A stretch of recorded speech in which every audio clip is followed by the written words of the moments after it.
Bonjour à tous, ravi de vous retrouver pour cette nouvelle édition de Sénat 360. Voici les titres. Quelle prise en charge pour les mineurs étrangers isolés? Les départements ont de plus en plus de mal à faire face. Ils demandent à l'État de revoir son financement. L'Assemblée des départements de France était reçue cet après-midi à Matignon pour apporter des solutions concrètes. Le débat est à suivre.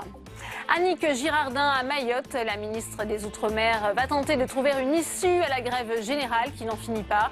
Un mouvement de contestation contre l'insécurité et l'immigration en provenance des Comores secoue en effet depuis 3 semaines ce département français de l'océan Indien. Droit à l'erreur, le texte arrive au Sénat, déjà adopté par l'Assemblée nationale. Le projet de loi pour un État au service d'une société de confiance sera examiné en séance demain. Il a été modifié en commission par les sénateurs qui l'ont jugé fourre-tout. On en parle dans cette édition. Et je vous rappelle que vous pouvez réagir à tous nos débats sur Twitter avec le hashtag Sénat360. Pour m'accompagner cet après-midi, Tam Tranui en direct de la salle des conférences du Sénat. Le multiplex, c'est tout de suite.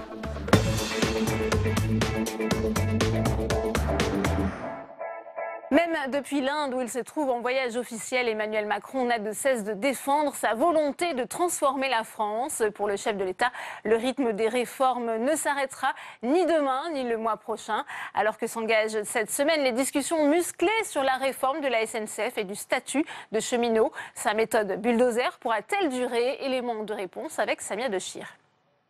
Ils seront nombreux à battre le pavé cette semaine.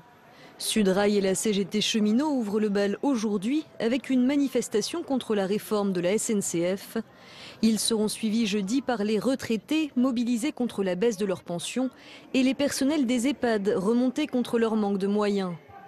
Mais depuis l'Inde où il était en déplacement, Emmanuel Macron a prévenu hier, le train des réformes ne s'arrêtera pas. Dans un moment où la France est en train de conduire des réformes importantes, de se transformer en profondeur, d'embrasser son avenir, avec une détermination qui ne faiblira pas dans les prochains mois et les prochaines années, parce que ça ne se fait pas en 6 mois, quoi qu'en pensent certains. Je veux ici vous dire que nous allons continuer en France à réformer en profondeur. Réforme de la SNCF, de l'assurance chômage, de la fonction publique.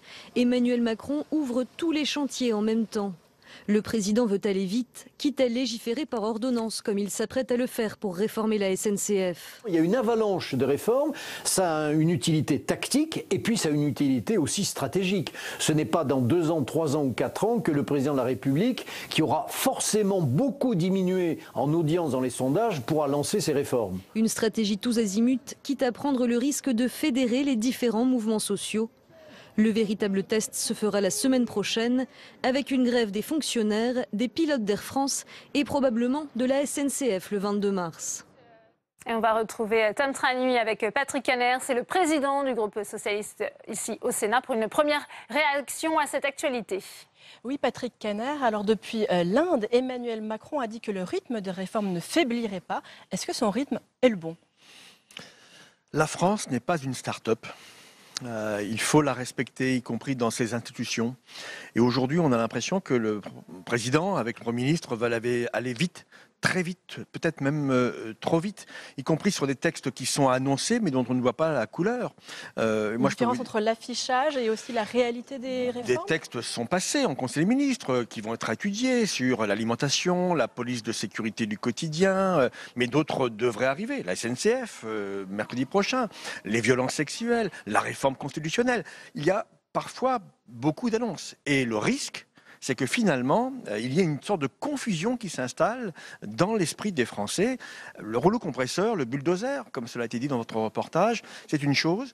Le respect de la réforme constructive et en profondeur dans notre pays, c'est autre chose. Mais est-ce qu'avec toutes ces annonces qui se multiplient avec Emmanuel Macron, eh bien, il n'y a pas le risque de prendre de vitesse l'opposition que vous représentez notamment? Si c'est ça la tactique, eh bien c'est bien triste.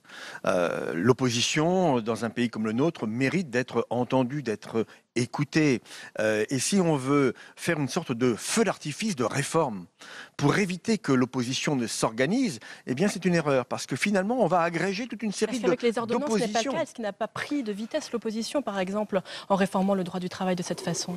Cela a été fait, bien fait, peut-être même d'ailleurs sous le coup de la victoire du mois de mai, du mois de juin. Mais là, nous sommes à 9 mois. maintenant, depuis l'élection d'Emmanuel Macron, il doit savoir écouter.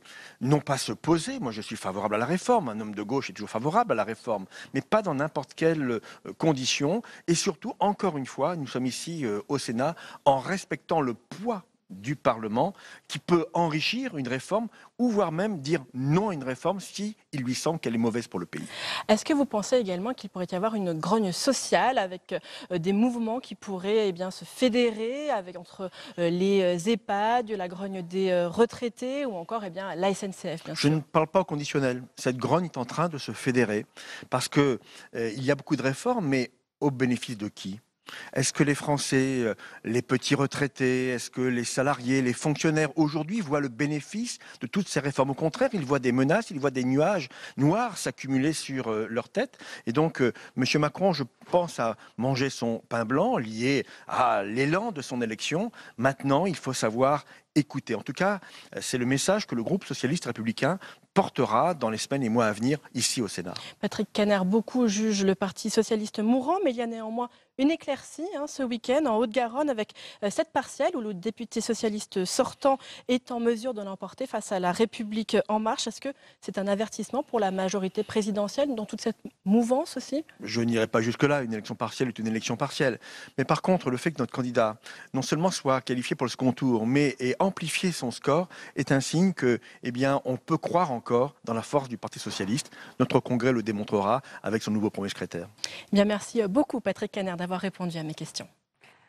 Merci à vous, Tam, pour cette première réaction en direct. Mayotte sous tension depuis le déclenchement de grèves et de blocages il y a maintenant 3 semaines pour protester contre l'insécurité. Des élus, syndicalistes et chefs d'entreprise s'alarment des effets de l'immigration clandestine en provenance notamment des Comores. Annick Girardin, la ministre des Outre-mer, est arrivée sur l'île pour engager le dialogue, mais sa connaissance du terrain est contestée. Flora Sauvage.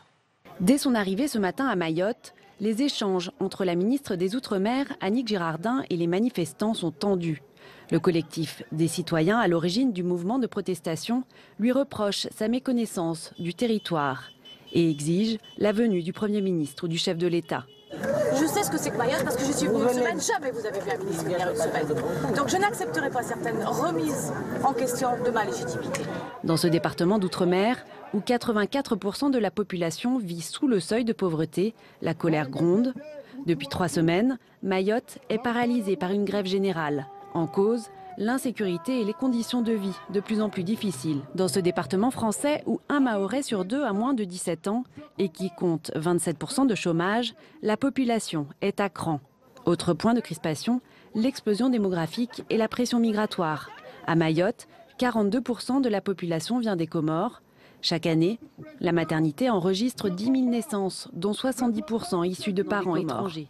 Le gouvernement réfléchit à créer un statut extraterritorial pour cette maternité, ce qui permettrait de ne pas donner la nationalité française à ces bébés nés sur le sol mahorais. Une mesure qui fait polémique, alors que l'intersyndicale a appelé la population à descendre massivement dans la rue mardi. La ministre des Outre-mer va tenter de trouver une issue à la crise. Et nous sommes en ligne avec Thani Mohamed Soili, vice-président du Sénat, sénateur La République En Marche de Mayotte. Bonjour. Bonjour. Alors, est-ce que la venue d'Annick Girardin va permettre d'apaiser les tensions sur place? On sait que la ministre des Outre-mer est contestée. Alors, c'est le but poursuivi.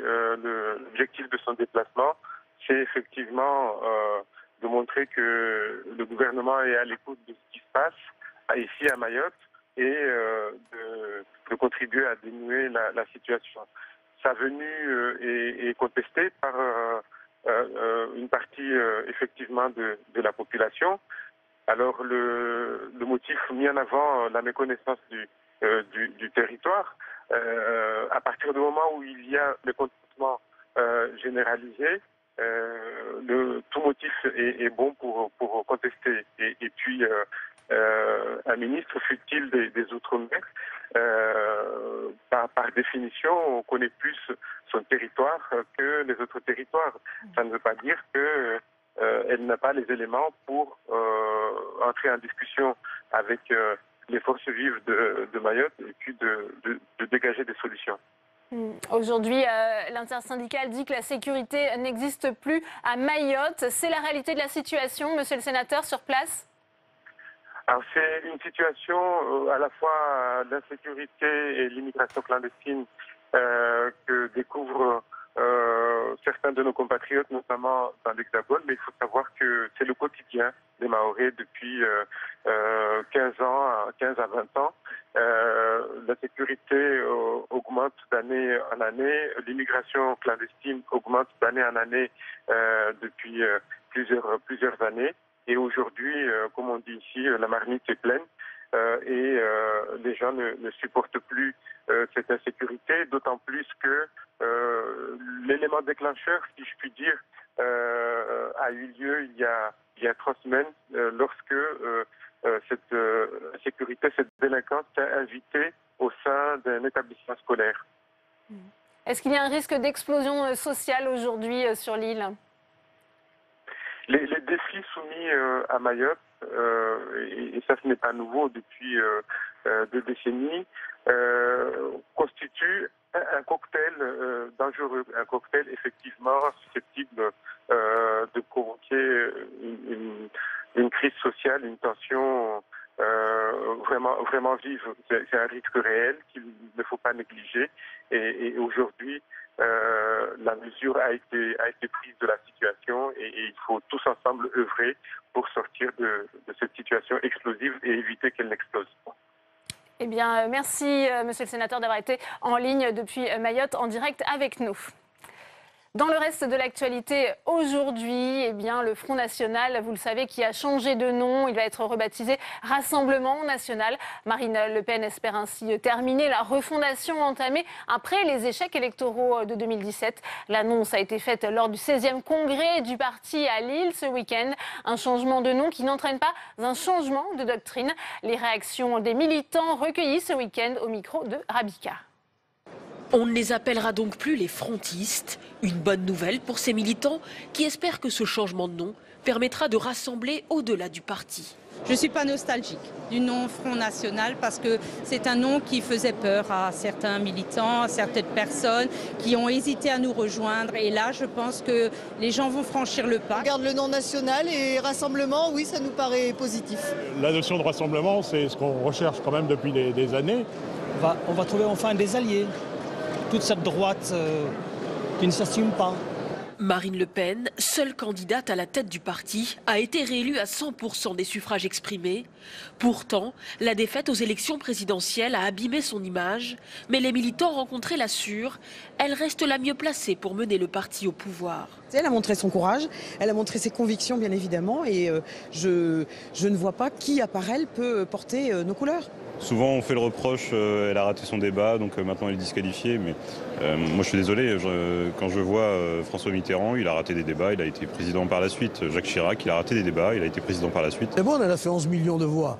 C'était extraordinaire, jamais le parti avait atteint une telle quantité de voix.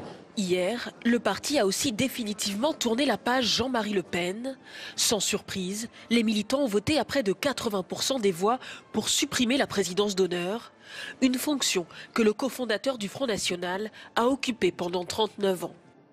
Et on va retrouver Tam Tranui depuis la salle des conférences avec la sénatrice LR du Val-de-Marne, Catherine Procaccia, pour une réaction et notamment sur cette question des alliances possibles entre le parti LR et le Front National. Oui, Catherine Procaccia, d'abord, votre réaction à ce discours qui sème le trouble dans votre parti, ce discours de Thierry Mariani qui prône l'union jusqu'au Front National. Est-ce que vous comprenez ces propos ? Thierry Mariani peut avoir ses idées. Ce que je ne comprends pas, c'est pourquoi ça trouble qui que ce soit. On est un certain nombre d'adhérents. Ça va à l'encontre de la ligne de Laurent Wauquiez, de Virginie Calmès, mais il s'exprime à titre personnel. Thierry Mariani n'est absolument rien dans les instances des Républicains. Donc que Thierry Mariani ou Catherine Procaccia disent quelque chose, qu'est-ce que ça fait? Je pense qu'on donne, encore une fois, beaucoup d'importance à des propos qui ne méritent pas de leur importance, tout simplement parce que c'est son intime conviction, peut-être, j'en sais rien, mais en tout cas, c'est pas du tout ce que pense le mouvement, les adhérents du mouvement. Sur le fond, vous n'êtes pas d'accord? Vous n'estimez pas que le Front National a suffisamment changé pour une alliance? Par contre, je dis toujours, c'est qu'il y a des militants et des adhérents qui étaient LR qui sont partis au Front National. Futur Rassemblement National, d'ailleurs. Oui, et qui peut-être peuvent revenir chez nous, mais les électeurs, personne ne détient les électeurs, ils viennent, et on ne ferme la porte à personne, d'ailleurs, qui est dans les idées et les convictions des uns et des autres. Quand on voit les propos d'un certain nombre de personnes, on se demande bien, parfois, dans quel parti politique ils sont. Alors bon, l'actualité, Catherine Procaccia, c'est aussi le rythme des réformes. Depuis l'Inde, Emmanuel Macron dit que le rythme ne faiblira pas. Est-ce que pour vous, le rythme adopté par l'exécutif est le bon? Le rythme, je ne sais pas. Alors, il y a un rythme des annonces. Moi, vous savez, pendant 33 ans, j'ai travaillé dans une entreprise privée. Je m'occupais de la publicité et du marketing. Et je trouve que ce que fait Emmanuel Macron, c'est ce que moi, je faisais pour vendre mon entreprise. C'est de l'affichage pour vous? Pour moi, c'est de la publicité quand c'est pas du matraquage publicitaire. Il annonce plein de choses. L'important, c'est pas de les annoncer, c'est de les faire. Il annonce beaucoup de choses qui sont encore en chantier. Il annonce des choses qui sont en chantier. Et même dans ce qui est voté, ça va beaucoup moins loin que ce qui correspond éventuellement à des réformes. Vous avez des exemples précis? Eh bien, dans les exemples... Alors, je mets de côté les lois, les ordonnances sur le droit du travail, puisqu'on va voir comment ça s'applique et si concrètement ça va changer les choses. Mais par exemple, le texte sur le droit d'asile, l'immigration, par rapport à toutes les déclarations qui ont été faites par le président de la République ou par son ministre de l'Intérieur, dans la réalité, ça ne se passe pas comme ça. Quand vous voyez les manifestations à Mayotte contre l'insécurité, contre l'immigration clandestine, vous voyez bien vous voyez bien qu'entre ce qui est annoncé sur les reconduites aux frontières, etc., il y a vraiment une grande différence entre les annonces et la réalité. Et moi, ce qui m'importe, qu'on fasse des réformes, c'est nécessaire. Les Français ont voté pour Emmanuel Macron, ou en tout cas ont voté contre Marine Le Pen et ont fait élire Emmanuel Macron. Il avait un programme, il annonce ses réformes, mais j'aimerais bien qu'au-delà de l'annonce, toutes les semaines on annonce une réforme qui permet de faire oublier, par exemple, la CSG pour les retraités et les fausses promesses, puisque ce ne sont pas que les retraités qui ont des revenus entre guillemets important, 1 200 € par mois, ça me paraît pas considérable pour vivre. Vous croyez en une grogne qui émerge aussi? Voilà, alors. Je pense une grogne qui émerge. Je pense que l'on vide.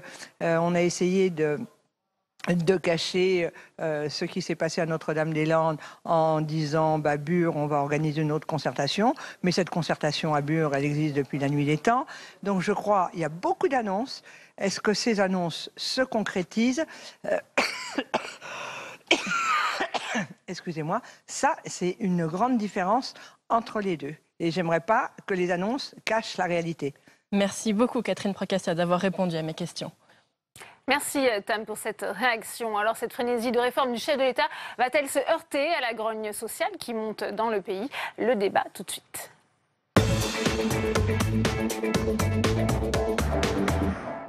Et on ouvre le premier débat de Sénat 360 avec mes invités sur ce plateau. J'ai le plaisir d'accueillir Michel Noblecourt. Bonjour. Merci d'être avec nous. Vous êtes éditorialiste au journal Le Monde. Pierre-Jacques Mainte également sur ce plateau. Bonjour. Vous êtes rédacteur en chef du site regard.fr. Et Samuel Le Goff est avec nous. Bonjour. Vous êtes journaliste au site contexte.com. C'est le journal des professionnels des politiques publiques françaises et européennes. Première question pour vous, Michel Noblecourt. Quel regard portez-vous sur ce rythme effréné de réforme ? On a un président de la République qui est un homme pressé et qui a décidé de mettre sur la table pratiquement toutes les réformes qu'il a annoncées pendant sa campagne électorale en même temps. On est dans le « en même temps » qui est cher au président. Et donc, il ouvre beaucoup de chantiers avec l'espérance justement que, en multipliant les chantiers, en multipliant les annonces, il peut effectivement arriver à une sorte d'émiettement des oppositions que ces différents textes peuvent rencontrer. Pierre Jacquemin, il a érigé la vitesse en principe d'action. Il se souvient aussi de ce qui a pu se passer sous le quinquennat précédent. On a critiqué François Hollande pour son immobilisme. Oui, et en même temps, je l'utilise, mais il a aussi l'expérience de la loi travail, la loi El Khomri, où il sait que pour faire avancer un certain nombre de dossiers, il est passé par la voie forte, la voie du 49.3 à l'époque. Aujourd'hui, le problème d'Emmanuel Macron, c'est qu'effectivement, il a cette ambition, et il aurait tort de s'en séparer, de s'en défaire, d'aller très vite, puisque aujourd'hui, effectivement, à la fois le corps social et le corps politique n'est pas franchement soudé pour une grande mobilisation. Ça peut arriver, ça va arriver sans doute d'ailleurs, puisque en muselant la démocratie parlementaire comme il est en train de le faire avec des réformes aussi sur la question des amendements, par exemple, ou sur le débat, puisque le débat est muselé aussi à partir du moment où on décide de faire des ordonnances sur un certain nombre de projets de loi. Pareil sur la démocratie sociale, on voit que d'ailleurs il y a une évolution sémantique dans les discussions et la question des partenaires sociaux. On est passé de la négociation à la concertation. Aujourd'hui, on parle même de consultation, c'est-à-dire qu'on va écouter les syndicats puis on fera bien ce qu'on a envie de faire. C'est bien là l'objectif d'Emmanuel Macron. Donc voilà, il y a tout ça qui effectivement aujourd'hui fait que Emmanuel Macron semble avoir les mains libres plutôt d'ailleurs, dans le contexte social, dans un contexte social qui peut prendre. C'est d'ailleurs à mon avis ce dont n'a pas vraiment conscience Emmanuel Macron et ce qui peut lui arriver assez vite finalement. On va y venir dans un instant. Samuel Le Goff, c'est vrai qu'il aurait tort finalement de se priver de cette frénésie de réforme. Le chef de l'État, ça a été rappelé par Pierre Jacquemin, il n'y a pas beaucoup d'opposition à la fois politique et sociale. Clairement, il est en début de mandat. Il est arrivé au pouvoir dans un contexte très particulier où, je dirais, c'est pas tant un élan qu'il a eu que le reste de la classe politique qui est sonné. Il sait qu'il y a une fenêtre qui s'est ouverte, un jour elle se refermera. Donc il fait passer le maximum de choses maintenant, c'est-à-dire tout ce qui est fait maintenant n'est plus à faire, c'est toujours ça de prix, et donc d'où l'idée d'accumuler les réformes, et c'est souvent d'ailleurs la première année d'un quinquennat qu'on lance les vraies grandes réformes, celles qui donneront suffisamment de résultats pour pouvoir être présentées à l'échéance suivante en disant voilà mes résultats. Donc c'est maintenant qu'il lance les gros chantiers, et on a bien vu d'ailleurs les choix qu'il a fait. Il a quand même fait passer d'abord la confiance dans la vie publique, le budget, la réforme de la formation professionnelle, des dossiers quand même très lourds. Et maintenant, il va se heurter à l'embouteillage législatif, parce que c'est bien joli d'annoncer des choses, mais ensuite, il faut que ça passe. Et justement, ce goulot d'étranglement du Parlement, c'est ça qu'il essaie d'élargir un peu pour en faire passer encore plus. Je ne suis pas sûr que ça marche. C'est vrai que tous les tiroirs sont pleins, comme on dit. La loi sur les fake news sera même portée finalement par un député, parce qu'il n'a plus de place en termes de projet de loi. Oui, parce que il y a cet aspect-là, et puis il y a l'aspect aussi, la proposition de loi permet d'éviter d'avoir à produire une étude d'impact. C'est dommage, parce que j'aurais bien aimé lire l'étude d'impact sur cette loi fake news, qui est quand même un sujet très sensible politiquement, et puis surtout parce que ce n'est pas un gros texte, donc on peut le caser dans une journée parlementaire ou deux, alors que la loi Pacte, par exemple, qu'on nous annonce comme étant la nouvelle loi Macron, prendra 2 à 3 semaines. Alors avant de poursuivre ce débat, puisqu'on parlait de ces corps intermédiaires, je vous propose de réécouter le chef de l'État justement. C'était le 30 janvier, lors de ses vœux aux corps intermédiaires. Écoutez. Notre pays est pleinement conscient des grands changements qu'il a à vivre. Notre pays est profondément conscient que les défis qui sont les siens aujourd'hui, qu'il s'agisse des défis économiques et sociaux, migratoires, moraux, parfois civilisationnels, environnementaux, qui traversent toutes nos politiques publiques, sont là qui imposent de transformer en profondeur notre action publique, de repenser les fondamentaux de celle-ci et de garder le même niveau d'ambition, la même intensité. Notre responsabilité, c'est de ne rien relâcher de l'effort, de la passion qui nous guide et de la nécessaire transformation que nous devons poursuivre. Michel Noblecourt, il ne s'y trompe pas, Emmanuel Macron, lorsqu'il s'adresse à ces corps intermédiaires en rappelant l'ambition de la France, l'intensité. Il sait que c'est eux, en premier lieu, qu'il va devoir convaincre. Mais vous savez, Emmanuel Macron n'a pas beaucoup de considération, on va dire, pour les corps intermédiaires, et notamment pour les organisations syndicales. Il faut se souvenir que lorsqu'il était candidat, il disait que les syndicats ne défendaient pas l'intérêt général, mais défendaient donc des intérêts particuliers, les intérêts de leur mandant en quelque sorte. Ce qui l'amenait du reste à dire le boulot des syndicats est à faire dans l'entreprise et pas au niveau interprofessionnel, au niveau national. Donc je n'ai pas besoin de m'appuyer sur les syndicats pour faire des réformes. Et ce qui doit primer, c'est la loi.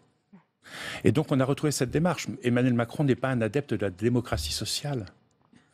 Pas du tout. Donc ce qu'il est obligé de faire, c'est qu'il y a en France une loi qui s'appelle la loi Larcher, qui est la loi du 31 janvier 2007, qui impose à un gouvernement, sauf en cas d'urgence, mais il faut qu'il énonce cette urgence, de procéder pour les projets de loi qui portent sur des questions sociales, et notamment sur les relations sociales, à engager une concertation avec les partenaires sociaux. Et éventuellement, ceux-ci peuvent décider de négocier. Donc c'est ce qui s'est fait, malgré les ordonnances, c'est ce qui s'est fait sur le Code du travail, où il y a eu une concertation. Incontestablement, il y a eu une concertation. Après, on pense que l'on veut des résultats, mais il a concerté, contrairement à ce que n'avait pas fait Manuel Valls pour la loi El Khomri. Il y a eu ensuite des négociations, là pour le coup des négociations, sur la formation professionnelle et sur l'assurance chômage, dont il a tiré des conséquences, mais qui ne sont pas la reprise intégrale des textes qui ont été adoptés par les acteurs sociaux. Parce qu'il considère encore une fois que le dernier mot doit revenir à la loi et qu'il n'est pas donc obligé de suivre, comme l'aurait fait un François Hollande qui était plus attaché à la démocratie sociale, les desiderata des organisations syndicales et patronales. Ouais. Pierre Jacquemin, c'est vrai qu'on voit aussi cette espèce de frénésie, ce tournis. Ça fait oublier aussi les renoncements. Michel Noblecourt parlait par exemple de l'assurance chômage pour tous. Finalement, ça ne figurera plus dans la loi. Oui, il y a le principe de réalité qui s'applique aujourd'hui à lui. Vous avez trouvé là une super séquence de la Macronie, je trouve, parce que l'autorité du chef de l'État, ou en tout cas la vision du chef de l'État aujourd'hui, elle s'incarne dans cette manière de dire il faut changer. D'ailleurs, il s'est fait élire en disant je vais changer, je vais faire ce pourquoi j'ai été élu. Et puis de renvoyer le reste à tout ce qui est du blocage ou du conservatisme. Et d'ailleurs, la démonstration qu'Emmanuel Macron fait avec les syndicats, c'est que de toute façon, les syndicats, ils sont là pour s'opposer, uniquement pour s'opposer. Là où je ne suis pas tout à fait d'accord avec Michel Noblecourt, c'est que je trouve que justement, Emmanuel Macron empêche le pouvoir syndical de négocier. C'est bien pour ça que je trouve que l'évolution sémantique est fondamentale. On parle de concertation, il n'y a plus une négociation. L'objet d'un partenaire social, d'un syndicat, c'est de négocier pour le bien-être, enfin pour le bien collectif, ou en tout cas pour l'intérêt du plus grand nombre des travailleurs. Or aujourd'hui, les syndicats ont perdu ce pouvoir de négociation, alors que, il faut quand même le rappeler, quand même, jusqu'à maintenant, avant les lois El Khomri, avant la nouvelle loi travail pénico, les syndicats signaient quasiment à 80% les accords des entreprises aujourd'hui. Donc oui, le travail des syndicats ne sont pas des travaux, ce n'est pas un corps archaïque qui n'a pas envie d'évoluer. Tout le monde reconnaît que la SNCF, il faut avancer, il faut faire évoluer. Mais de là à pointer du doigt, comme le fait Emmanuel Macron, toujours des boucs émissaires, que ce soit les retraités, les jeunes, les étudiants, les réfugiés, les fonctionnaires, je pense qu'à un moment donné, les Français vont se rendre compte que la politique qui est menée par Emmanuel Macron, qui pourtant revendiquait le « et » de gauche et de droite, on cherche toujours le « et » de gauche d'Emmanuel Macron. Mais les syndicats et les organisations patronales ont négocié sur l'assurance chômage et sur la formation professionnelle. Ils ont abouti à des ANI, à des accords nationaux interprofessionnels. Je parlais de la loi travail. Oui, mais la loi travail, effectivement, il n'y a pas eu de négociation, c'était une concertation. Mais sur l'assurance chômage et la formation, ce sont des négociations. Ça ne sera pas le cas sur la SNCF, en l'occurrence. Justement, sur la SNCF, est-ce que le gouvernement qui entame cette semaine la présentation au Conseil des ministres de ce projet de loi, ça va passer par ordonnance? C'est un passage en force de trop, Samuel Le Goff, selon vous? Alors, un passage par ordonnance n'est pas nécessairement un passage en force. C'est perçu comme tel, pourtant. Bien sûr, parce qu'il n'y a pas de débat parlementaire. Il y a passage en force, effectivement, quand on a une loi d'habilitation express et que derrière, la ratification fait l'objet d'un amendement dans une loi déposée à minuit. Jusqu'à maintenant, que ce soit sur la loi travail ou sur d'autres projets d'ordonnance, Emmanuel Macron a fait un vrai débat préparatoire d'habilitation. Et derrière, il a fait ratifier dans l'hémicycle les ordonnances. Donc, il y a un débat avant, il y a un débat après. Un débat parlementaire qui, quand même, a pris une bonne semaine pour la ratification des ordonnances de travail. Donc, quelque part, ce n'est pas un passage en force, parce qu'il annonce la couleur dès le départ. Simplement, c'est vrai qu'il y a des textes qui sont parfois très techniques. Il y a aussi des risques politiques. Bon, sur la SNCF, c'est clair que le groupe communiste, s'il a l'occasion de déposer 100 000 amendements, il le fera, et il fera tout pour faire de l'obstruction. Donc il y a peut-être cette volonté, puis surtout il y a un calendrier parlementaire. Il y a une force assez limitée, le groupe communiste quand même. Oui, mais ils peuvent se concentrer sur un sujet et ils décident de mettre le paquet. Et cette année-là, ils ne feront que ça, mais la France insoumise relayera derrière, parce qu'il n'y a pas de raison qu'ils n'y aillent pas. Donc il y a un vrai risque politique là-dessus, sur ce texte-là, mais tout est public, et s'il y a ratification explicite derrière, les règles sont respectées. Mais à chaque fois, c'est ça, Emmanuel Macron respecte toujours les règles, simplement il les applique à sa manière et non pas à la façon dont les syndicats et les corps intermédiaires voudraient que ça se fasse. C'est là la différence, c'est un pouvoir qui s'impose, y compris sur la forme. Et c'est ça qui change. Michel Noblecourt, est-ce que la réforme de la SNCF, ça peut être finalement la première réforme sur laquelle va buter Emmanuel Macron? Écoutez, je ne sais pas. C'est très difficile toujours de se livrer aux exercices de météorologie sociale. En 2018, on n'est pas en 1995. La situation est très différente, y compris sur le plan syndical. La CGT était une force importante et majoritaire en 1995 lors de la grève qui a eu lieu contre le plan Juppé. Aujourd'hui, elle est à 34%. La SNCF, elle a perdu beaucoup de son pouvoir, de sa puissance au sein de la SNCF. Maintenant, moi, je pense que la méthode qui est utilisée par Emmanuel Macron sur le sujet est une méthode très risquée. Je pense que c'est une erreur d'agir par ordonnance. Après, justement, l'avoir déjà fait sur la loi travail, ça veut dire effectivement que le débat va être très réduit, même s'il y a un minimum de débat sur le projet de loi d'habilitation à l'Assemblée nationale. Mais on n'aura pas de débat public et on n'aura pas on risque de ne pas avoir de vraie concertation avec les organisations syndicales sur ce sujet qui aurait mérité effectivement prendre un peu plus en considération les positions des uns et des autres. Stratégie risquée, effectivement, de passer par ordonnance, Pierre Jacquemin, sur cette réforme de la SNCF. À la fois, elle concerne, on l'a vu, le statut des cheminots, mais aussi l'ouverture à la concurrence du rail. Oui, c'est des grands sujets de société, des grands enjeux de société. La loi travail en était un. Je pense que la question du ferroviaire en est un aussi. Et que, effectivement, ça mérite d'avoir organisé les conditions d'un vrai débat démocratique, public, parce que tout le monde est concerné, et notamment sur la question des petites lignes qu'il avait été un temps question de supprimer, ou en tout cas de s'en remettre au privé pour pouvoir décider ce qu'on maintenait ou pas sur les lignes privées. On touche là au quotidien de plusieurs millions de Français. C'est des déplacements, c'est la question de la mobilité, c'est aussi du domaine public, c'est quand même aux politiques de devoir réglementer, ou en tout cas assurer cette possibilité pour les Français de se déplacer, au moins pour aller travailler, comme Emmanuel Macron lui-même l'avait rappelé. Ce qu'il ne dit pas aujourd'hui dans cette réforme de la loi sur la SNCF, c'est que en revenant sur l'idée qu'ils allaient supprimer des petites lignes, c'est qu'ils renvoient aux régions la possibilité de maintenir ou pas les lignes. Or, on sait que les régions n'ont pas le même pouvoir d'achat, ou en tout cas le même pouvoir économique selon qu'on est en Auvergne-Limousin, ou enfin non, plutôt Limousin, Aquitaine et Auvergne, ou PACA et la région francilienne, et que donc du coup les disparités aujourd'hui vont exister encore plus, les inégalités territoriales vont exister d'autant plus. Donc c'est ça le problème aujourd'hui, c'est que le débat doit être un débat général, et qu'effectivement cette volonté d'Emmanuel Macron de limiter ce débat, de limiter le débat parlementaire notamment, est problématique et pose la question de la démocratie. On l'a parlé de la démocratie sociale, mais aussi véritablement la question de la démocratie plus généralement. La démocratie parlementaire, on sait que le Sénat est déjà vent debout contre cette réforme. Oui, mais il faut voir quand même que la réforme au niveau de la SNCF, c'est une réforme d'ensemble. C'est-à-dire qu'il n'y a pas que le statut du cheminot. Il y a également ce qui est problématique, c'est que l'angle d'attaque était celui du statut des cheminots, pour entraîner avec lui l'opinion publique. Ça, c'est l'angle. Il y a un angle médiatique. C'est pas le statut des cheminots qui fera que les Français demain arriveront à l'heure au travail avec leur train. Voilà, mais il y a un certain nombre d'annonces qui ont été faites par Emmanuel Macron, notamment d'arrêter les grands projets de LGV pour mettre l'argent sur ce qu'il appelle les transports du quotidien, c'est-à-dire l'entretien du réseau. Et là-dessus, les cheminots sont également très sensibles. Au fait, ils voient bien que le réseau se dégrade. Il y a aussi l'ouverture à la concurrence qui va arriver. L'Europe l'impose. Et donc, quid de la SNCF si Deutsche Bahn arrive sur le marché français? Il y a tout un ensemble de choses qui, effectivement, parmi lesquelles le statut du cheminot cristallise, mais ça intéresse tout autant les syndicats de cristalliser là-dessus que le pouvoir.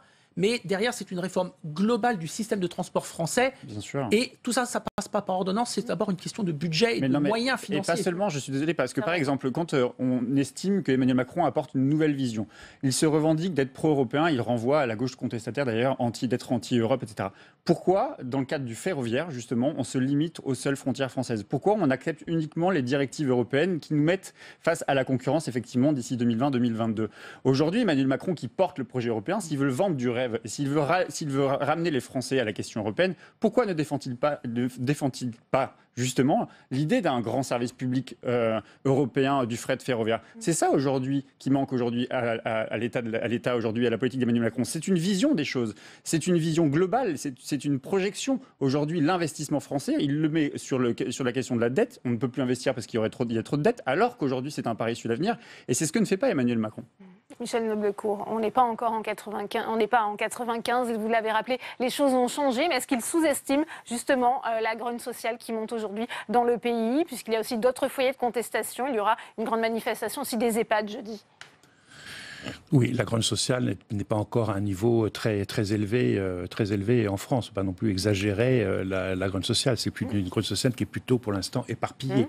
Donc il y a les EHPAD d'un côté, il va y avoir les cheminots demain, il y a les fonctionnaires qui vont manifester le 22 mars. Les retraités, on en parlait. Les retraités, ça ne fait pas un grand mouvement social. Et il n'y a pas de conjugaison entre les différentes contestations. Et on voit mal comment il pourrait y avoir une conjugaison entre ces différentes contestations. C'est un des points sur lesquels, effectivement, compte Emmanuel Macron. C'est qu'il sait qu'il a en face de lui une quasi-absence d'opposition politique, en tout cas d'opposition politique de gauche, et une quasi-absence d'opposition syndicale. Il a des organisations syndicales en face de lui qui sont affaiblies, à commencer par la CGT. Donc effectivement, il compte là-dessus. Après, on n'est jamais à l'abri d'un, comme on dirait l'autre, comme on avait dit avant, en 1968, d'une étincelle qui peut apporter une certaine coagulation des mécontentements. Mais je crois qu'aujourd'hui, on n'en est pas là. Ouais, puisqu'on avait vu notamment le mouvement qui a touché l'administration pénitentiaire, là, visiblement. Ça a un peu surpris aussi l'exécutif. Ça peut venir un peu de n'importe où, cette étincelle. Il y a une chose est sûre, c'est que là non plus, je ne suis pas tout à fait d'accord dans l'analyse qui vient d'être faite. Il y a une opposition de gauche. Il y a même une proposition, c'est-à-dire qu'elle n'est pas que dans l'opposition aujourd'hui, la gauche. Elle est certes éparpillée, et c'est un véritable problème. Ce que l'on doit espérer, en tout cas... Elle est faible quand même. Bien sûr qu'elle est faible. Elle est faible parce que justement, elle est fractionnée. Elle est fractionnée sur le plan social, elle est fractionnée sur le plan politique, elle est même fractionnée sur le plan intellectuel. Donc tant qu'aujourd'hui, la gauche ne se rassemble pas et ne se renouvelle pas sur le plan des idées, sur la question de la pensée, mais aussi sur la question de la mobilisation. D'ailleurs, c'est intéressant de voir qu'aujourd'hui, la CFDT appelle à manifester le 22 à l'appel de la CGT. En revanche, il est toujours plus étonnant de voir que sur les cheminots, bien sûr, c'est déjà pas si mal quand même d'imaginer qu'il y a un front commun front unitaire en tout cas qui peut se faire sur la question du fret. Il y a beaucoup et pas que sur la question du cheminot. Divergence entre la CGT et la CFDT sur la SNCF. Sans doute, mais de la même manière que sur les luttes précédentes, il y a eu des divergences de vues sur un certain nombre de revendications. Le front fait qu'aujourd'hui les batailles peuvent être menées, elles doivent être menées.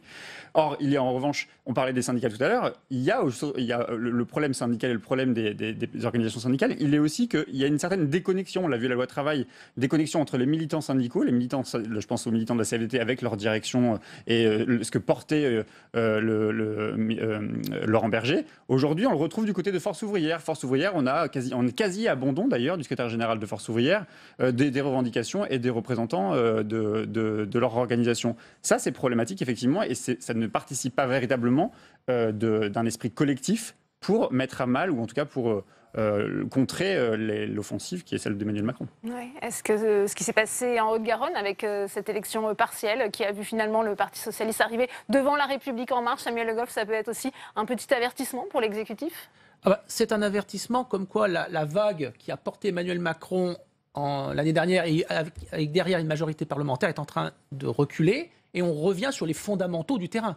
C'est-à-dire que la Haute-Garonne, c'est quand même une terre de gauche, qui a réussi à avoir un sortant de gauche. Donc aujourd'hui, on retrouve le niveau à peu près normal des forces politiques dans les bastions. On l'a bien vu dans le Val d'Oise, où une députée En Marche a finalement été battue dans la circonscription de Pontoise. Pontoise, c'est fondamentalement une terre de droite. Et donc, on va retrouver l'étiage normal, je dirais, après l'épisode qui était anormal de 1917, on va retomber sur les fondamentaux. De 1917 2017. Oui, 2017. Il y a aussi l'épisode de 1917. Oui. Et donc, on va retomber vraiment sur la France telle qu'on la connaît. Et c'est là peut-être que justement Emmanuel Macron va se retrouver en difficulté s'il n'arrive pas à se positionner à nouveau face à des oppositions qui vont reprendre de la vigueur. Forcément, ils sont encore sonnés, mais ça ne va pas durer. Michel Noblecourt, pour conclure, on estime à l'Élysée que la moindre pause serait fatale. Il faut s'attendre à ce rythme bien jusqu'à la fin du quinquennat, selon vous ? Je crois que Emmanuel Macron considère qu'il y a un temps utile pour réformer, que ce sont les 2 premières années d'un quinquennat, parce que les 2 premières années, on fait les réformes. Après, on attend les résultats. Et puis, les 2 années qui précèdent la fin du quinquennat, on prépare éventuellement sa réélection.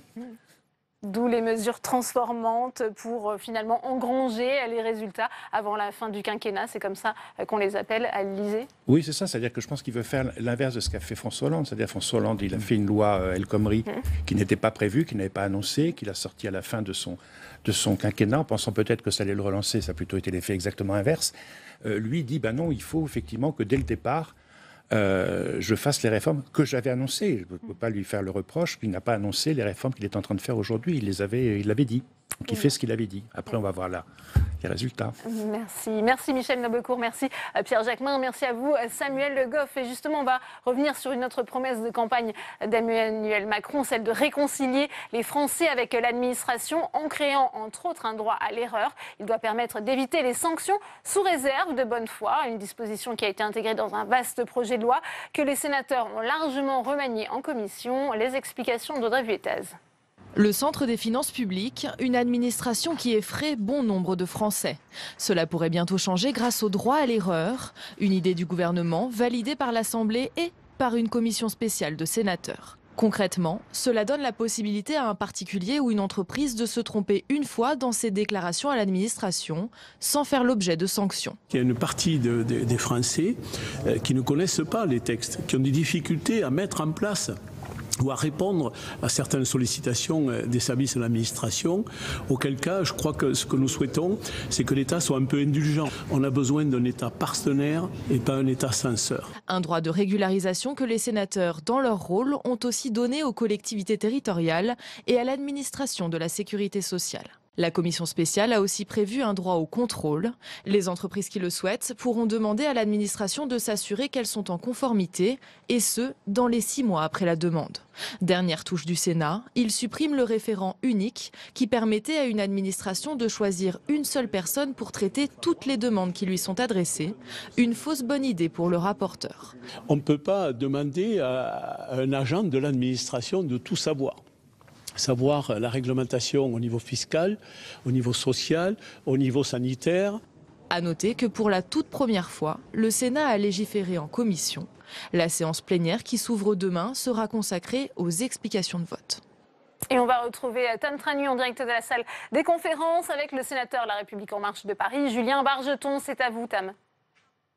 Julien Bargeton, vous êtes donc membre de la commission spéciale sur le projet de loi Société de confiance, dont la mesure principale est le droit à l'erreur. Alors s'agit-il, ce sont les mots de certains de vos collègues de cette commission, d'un texte fourre-tout, voire parfois contre-productif ?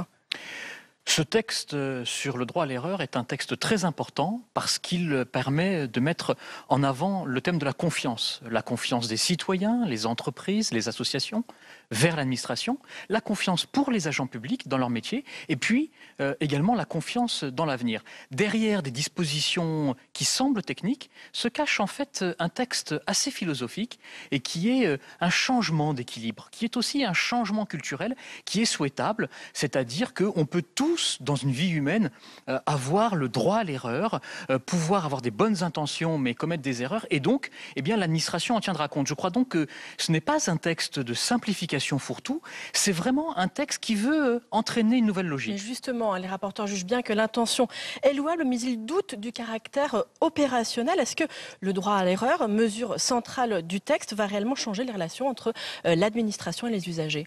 Dès lors que ce texte se donne un objectif qui est un objectif de changement des mentalités, tout dépendra de la façon dont il est appliqué. Il faut que l'administration et que les citoyens se saisissent de ce texte. Il vaudra par la façon dont il est utilisé pour changer un peu les façons de faire en France. C'est pourquoi d'ailleurs les parlementaires seront associés à un suivi qu'a voulu notamment Stanislas Guerini, le rapporteur à l'Assemblée nationale, pour voir quelles sont les dispositions qui fonctionnent, celles qui fonctionnent moins, que l'Assemblée et le Sénat, c'est-à-dire le Parlement, soient pleinement associés finalement à l'utilisation de ce texte qui vaudra par la pratique. Le texte est-il trop complexe ? La Commission a listé 12 habilitations, 18 expérimentations, 50 demandes de rapport.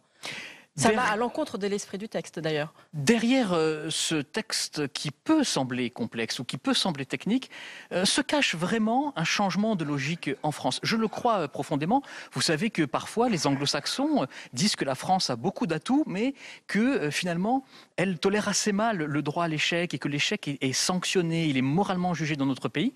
C'est ce qu'expliquait d'ailleurs Steve Jobs dans un entretien dès 1984. Et finalement, ce que nous voulons faire, c'est bien sûr se dire que si on veut encourager les citoyens à utiliser leurs droits, si on veut encourager les entrepreneurs, il faut aussi se dire que l'administration est capable de changer. Et je crois que conforter l'autorité de l'État dans une société moderne, c'est aussi modifier ses rapports avec les citoyens. Évidemment, ça dépendra de la façon dont ce texte est ensuite compris, saisi, et c'est pourquoi moi je tiens à ce que les parlementaires continuent à travailler après son adoption. Un mot sur la procédure de législation en commission qui a été utilisée sur une partie des articles de ce texte, c'est-à-dire que le droit d'amendement ne s'exerce qu'en commission. Est-ce que c'est une manière de légiférer qui est efficace?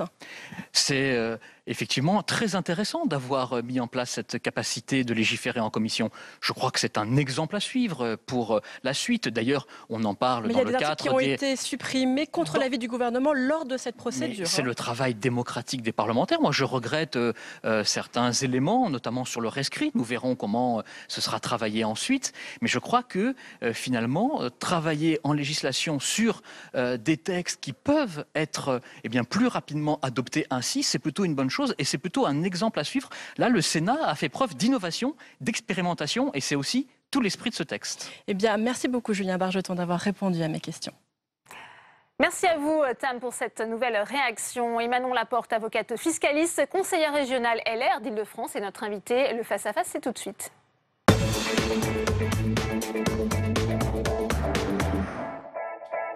Bonjour Manon Laporte. Bonjour. Comment expliquer aujourd'hui la défiance finalement des citoyens vis-à-vis de l'administration?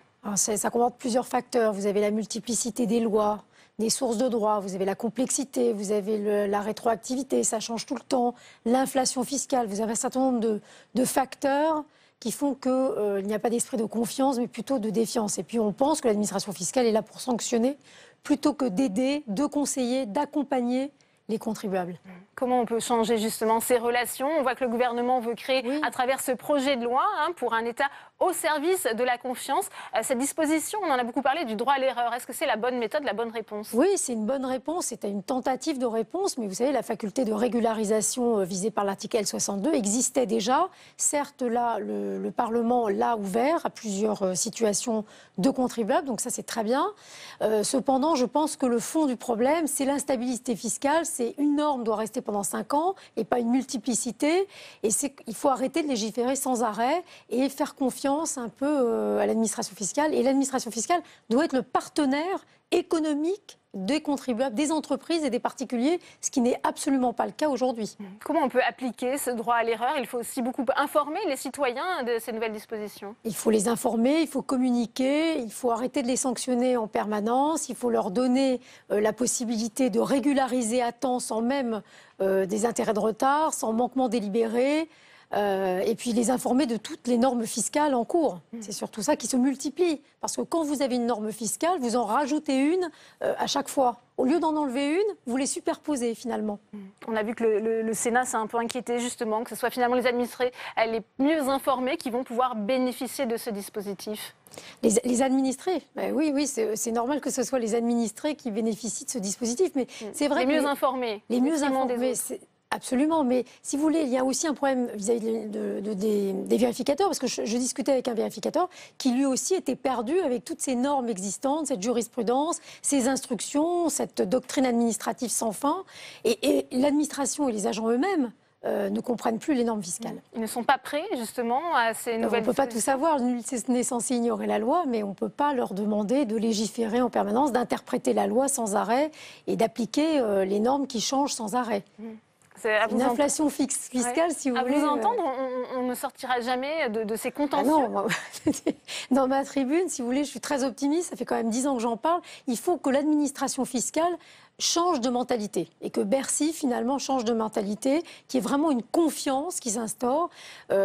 Plutôt inverser la présomption, c'est-à-dire ne pas aller chez les entreprises en disant « bon, ils sont coupables », non, mais plutôt aller chez les contribuables que s'ils commettent une erreur grave, un manquement grave à la règle fiscale. Donc inverser un peu ce processus de présomption et aller plutôt les alléger, les conseiller, les accompagner dans les lois fiscales et même aller dans les entreprises pour leur dire voilà, il y a un système de loi, de crédit d'impôt, vous pouvez en bénéficier et les assister pour l'application des normes fiscales.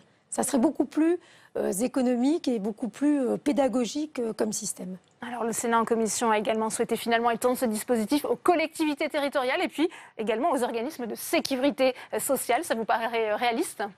Ça va être compliqué à mettre en place, mais je pense qu'effectivement, les organismes de sécurité sociale doivent bénéficier du même droit à l'information que les administrés, parce qu'eux-mêmes doivent être complètement débordés par les normes sociales qui existent, hein, ça doit être pareil. Et par contre, auprès des agents de l'URSSAF, c'est très très compliqué, et il y a encore moins de garanties à l'URSSAF que dans les contrôles fiscaux. Donc il y a beaucoup plus de garanties de droit de la défense qui doivent être adoptées, et de simplicité, que même dans le cadre fiscal.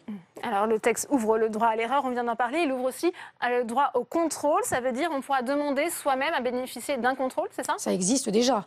Une entreprise peut parfaitement demander, pour régulariser sa situation, un contrôle fiscal, ça s'appelle le contrôle fiscal à la demande, et ça se fait, il y a un allègement des intérêts de retard, ce qui se fait déjà. En fait, le projet de loi, il va dans la bonne voie, il n'y a rien de nouveau à l'horizon, et il va pas assez loin, si vous voulez, dans les réformes visant à instaurer la confiance avec les administrés. On entendait dans le sujet d'Audrey Vétas 2 articles qui ont été supprimés en commission. L'article 10 qui généralise le rescrit. Est-ce que vous comprenez la position des sénateurs ? Écoutez, le rescrit, il est déjà adopté pour un certain nombre de dispositions. Hein. Vous avez le rescrit valeur, vous avez une dizaine de rescrits. Donc, moi, je pense que la généralisation du rescrit, c'était une très bonne idée. Vous savez, quand vous avez un contrôle fiscal, vous avez une position du vérificateur à la fin de la procédure d'imposition. Et 2 ans après, vous pouvez avoir un autre contrôle. Et à ce moment-là, ce qui était bien, c'est que le contribuable peut se prévaloir de la position antérieure de l'administration, ou même en cas de silence lors d'un précédent contrôle, se prévaloir de ce silence de l'administration. Parce que si l'administration ne l'a pas soulevé la première fois, le point technique, si vous voulez, il ne peut pas le soulever après. Donc, moi, je pense que j'étais beaucoup plus pour la généralisation de la procédure de rescrit. Les sénateurs disent qu'il y aura peut-être un problème de constitutionnalité. Peut-être, il y a peut-être un problème de constitutionnalité, mais si vous voulez, c'est quand même une contractualisation entre l'administration fiscale et les contribuables, et c'est ce vers quoi on doit aller.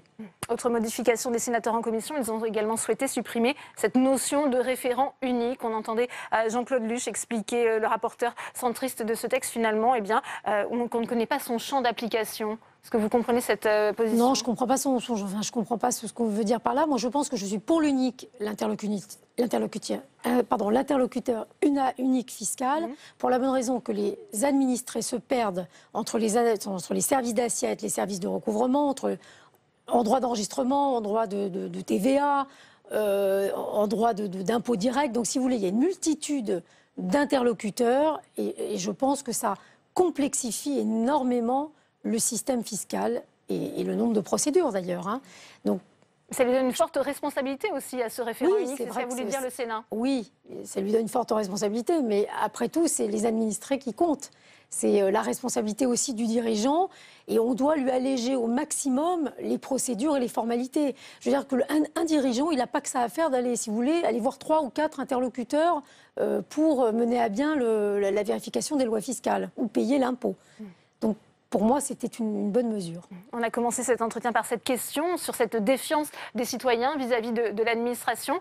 Comment on va les réconcilier ? Est-ce que vous pensez que ce projet de loi, justement, qui doit permettre de simplifier les choses, va faire avancer un petit peu les citoyens vers plus de confiance de leur administration ?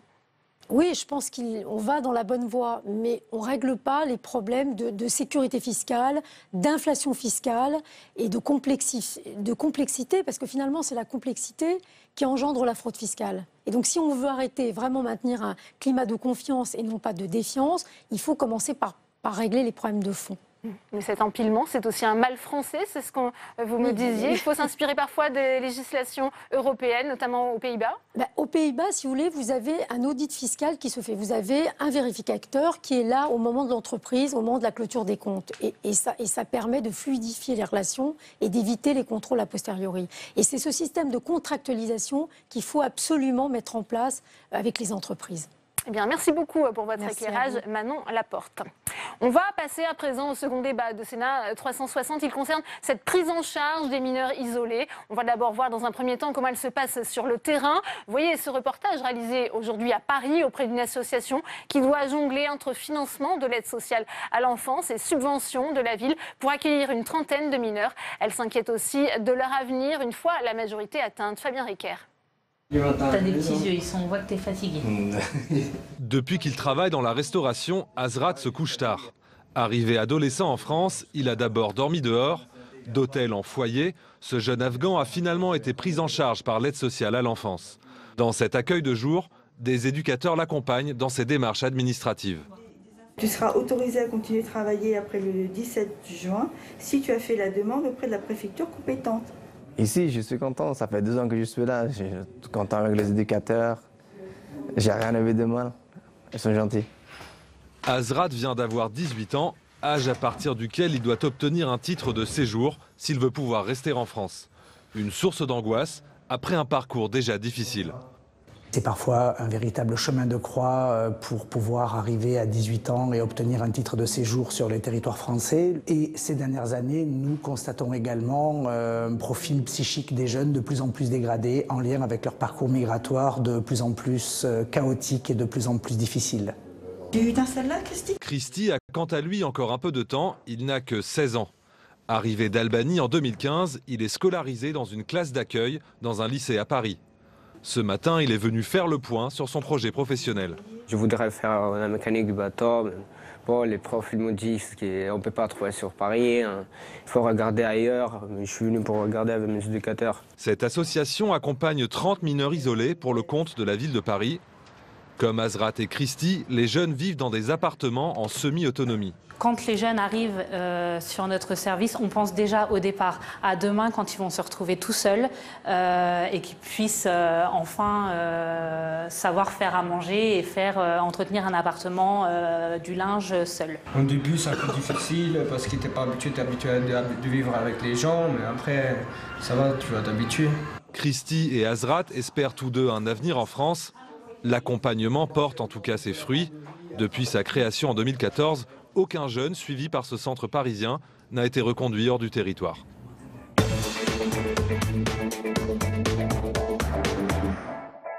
On ouvre le second débat de Sénat 360 avec mes invités sur ce plateau. François Durovray, bonjour, merci d'être avec nous. Vous êtes le président LR du conseil départemental de l'Essonne. Merci d'être avec nous. Jean-René Le Serre, bonjour. Vous êtes président du conseil départemental du Nord, président LR. Vous avez été reçu cet après-midi à Matignon, justement, avec l'Assemblée des départements de France. Vous allez nous dire dans un instant quelles ont été les annonces du Premier ministre. Je suis président non inscrit depuis plus de 2 ans. Non inscrit, c'est vrai. Pierre-Henri, bonjour, merci d'être avec nous. Vous êtes directeur général de l'association France Terre d'Asile.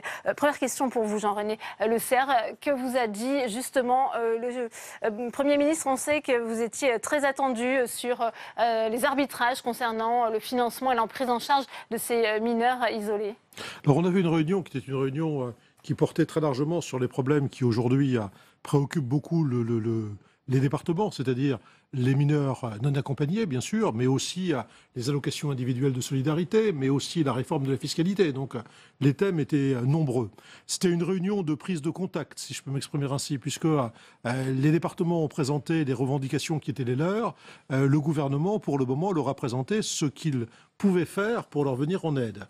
Alors sur les mineurs non accompagnés, nous avons des propositions qui nous sont faites pour lutter contre certaines évolutions que nous redoutions. Par exemple, la mise en place d'un fichier biométrique qui permettrait effectivement, qui concernerait les majeurs, les personnes ayant été reconnues majeures et qui éviterait le nomadisme pour qu'une personne qui a été considérée comme majeure à Quimper ne vienne pas à Lille pour être déclarée mineure.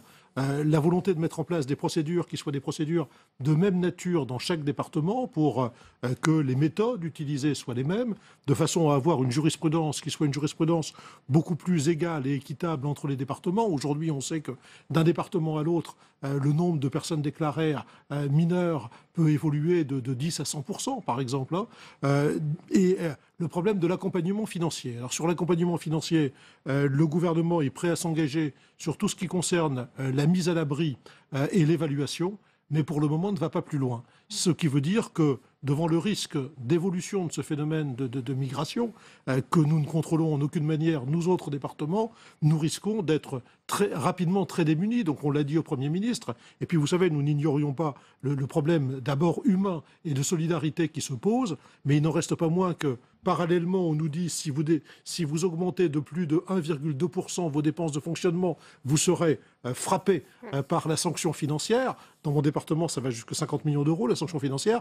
Donc on a fait comprendre au Premier ministre qu'il était difficile de nous engager sur une contractualisation sans avoir une aide de l'État à la hauteur de ce que nous estimons qu'elle devrait être. Alors avant d'aller plus loin dans ce débat, je vous propose justement de voir un peu les chiffres de la prise en charge de ces mineurs isolés avec Julie Hulin. La protection de l'enfance suit en grande majorité des mineurs isolés français, 290 000 sur tout le territoire. Seuls 10% des mineurs suivis sont étrangers, venus sans leurs parents majoritairement d'Afrique, fuyant la guerre ou la misère. Et leur nombre explose. En 2010, ils étaient 4 000 mineurs étrangers à être pris en charge. En 2017, ils étaient 25 000. En théorie, ils ne sont pas soumis aux règles de séjour des étrangers. La loi impose de les héberger et de les scolariser jusqu'à leur majorité. Mais en pratique, c'est plus complexe. Bon nombre d'entre eux sont reconduits à la frontière. Les dépenses liées à leur prise en charge augmentent elles aussi. Et les départements qui financent tirent la sonnette d'alarme. Les plus concernés sont la région Île-de-France avec Paris et la Seine-Saint-Denis, la région Auvergne-Rhône-Alpes et l'Occitanie.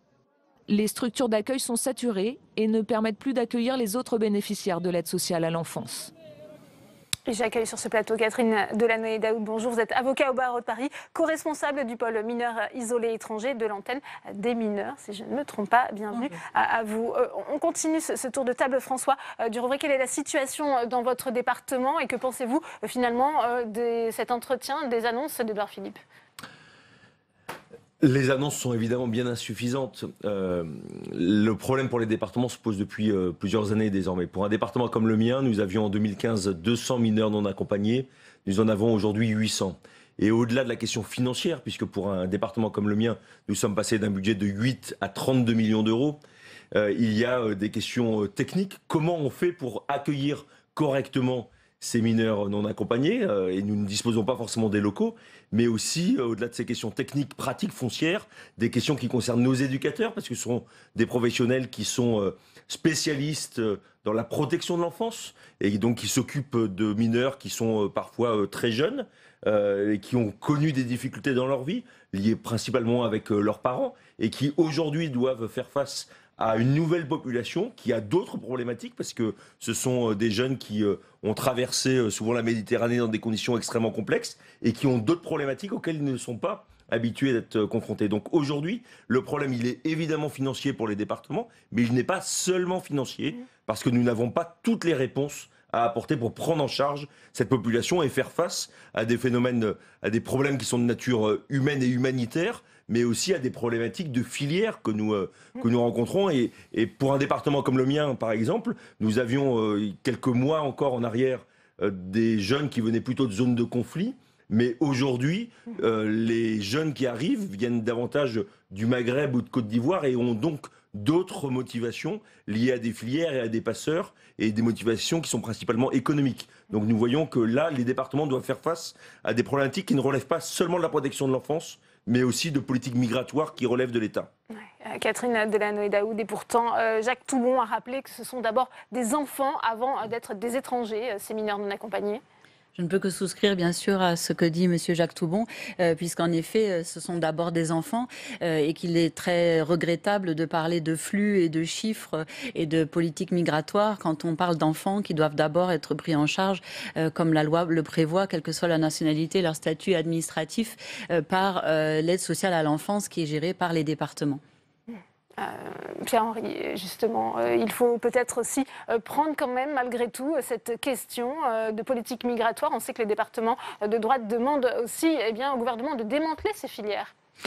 Oui, alors, il y a un vrai sujet, mais qui n'est pas nouveau. Ça fait maintenant 15 ans qu'il y a une opposition entre département et État sur la question de savoir qui doit prendre en charge les dépenses liées à l'arrivée de ces jeunes mineurs, qui effectivement ont cru de manière importante, notamment sur les 4 dernières années. Nous sommes passés de 2500 personnes à un peu plus de 25 000 en 4 ans. C'est une charge réelle pour les départements et il n'y a pas véritablement de pilote dans l'avion aujourd'hui et hier, comme hier d'ailleurs, sur la nature des évaluations qui sont faites de la minorité, qui est une question extrêmement difficile, extrêmement passionnelle. Il n'y a pas suffisamment de mise à l'abri. Les procédures d'évaluation sont très longues et parfois il y a des phénomènes de réévaluation parce qu'il y a du nomadisme des jeunes qui passent d'un département à un autre. Et je crois surtout, ce qui est important pour nous, c'est surtout que la question de la compétence des départements sur cette problématique ne soit pas remise en cause. Il s'agit bien de mineurs et dès lors, il n'y a pas de distinction à faire entre mineurs étrangers et mineurs... Donc ça relève de l'aide sociale à l'enfance, c'est ce que vous dites. Sociale à l'enfance, mais évidemment que l'État doit apporter à la fois un appui budgétaire et puis doit piloter pour harmoniser la question de l'évaluation sur le territoire et doit faire plus, doit également mettre en place un dispositif d'accueil vertueux qui empêche que des jeunes majeurs viennent souvent dans les dispositifs pour mineurs parce qu'ils n'ont tout simplement pas d'accès à l'hébergement. Et donc, il faut éviter aussi ces phénomènes et on ne peut le faire que de manière vertueuse. Alors, peut-être votre réponse à ce que vient de dire Pierre-Henri Jean-René Le Cerf. Oui, les points sur lesquels je serais plus nuancé, c'est très difficile de distinguer effectivement un mineur d'un majeur. Mes collègues parlent désormais de mijeurs, c'est-à-dire soit des vieux mineurs, soit des jeunes majeurs. Vous savez, récemment, dans le département du Nord, une personne qui avait été évaluée majeure par les services départementaux, requalifiée mineure par la justice, on a retrouvé ses véritables papiers d'identité, il avait 31 ans. Donc ce sont des erreurs qui arrivent relativement souvent. Et le problème qui se pose, c'est que la situation financière des départements est telle qu'aujourd'hui, nos départements, je prends l'exemple du mien si vous voulez, ne sont pas en situation de mettre à l'abri des jeunes nordistes parce que toutes les places sont prises, ce que je ne critique pas d'ailleurs, par les mineurs étrangers isolés. Toutes les places, donc, monsieur Le Cerf. Au niveau aujourd'hui, j'ai 200 mineurs qui ne sont pas effectivement protégés alors qu'ils devraient l'être. Et le jour où il y arrivera un accident, il y aura effectivement une responsabilité pénale à la fois du président du conseil départemental et, comme je le disais au président de la République, également du président. Parce que, bien évidemment, je ne crée pas en claquant entre les doigts des places d'hébergement ni des gens compétents pour s'en occuper. Le ministre de l'Intérieur me disait tout à l'heure, mais nous, on n'a pas de personnel compétent pour vous en occuper, pour s'occuper de ces jeunes, donc c'est à vous de le faire. Comme le disait mon collègue du Rouvray, nos personnels de l'aide sociale à l'enfance, ils sont compétents pour les jeunes enfants. Les jeunes mineurs étrangers ne posent aucun problème. Eux, ils vont effectivement, les très jeunes, ils vont dans les foyers de l'enfance, c'est pas une difficulté. En revanche, les autres, le travail est très différent. Il s'agit de les amener vers une formation professionnelle, beaucoup plus effectivement que d'en prendre soin, comme pour l'aide sociale à l'enfance. Simplement, il faut tout de même préciser 15 000 mineurs pris en charge en 2017 et le nombre de saisines de l'aide sociale à l'enfance est aux environs, tout public confondu, 300 000. Donc il faut faire quand même relativiser le phénomène. Je ne le nie pas. Il y a une vraie charge sur les départements et qui est un vrai problème. Mais maintenant, voilà, je crois surtout que nous avons la une garde réponse des Sceaux commune. a rappelé que les départements n'étaient pas seuls. Je vous propose de l'écouter. C'était en octobre 2017 au Sénat.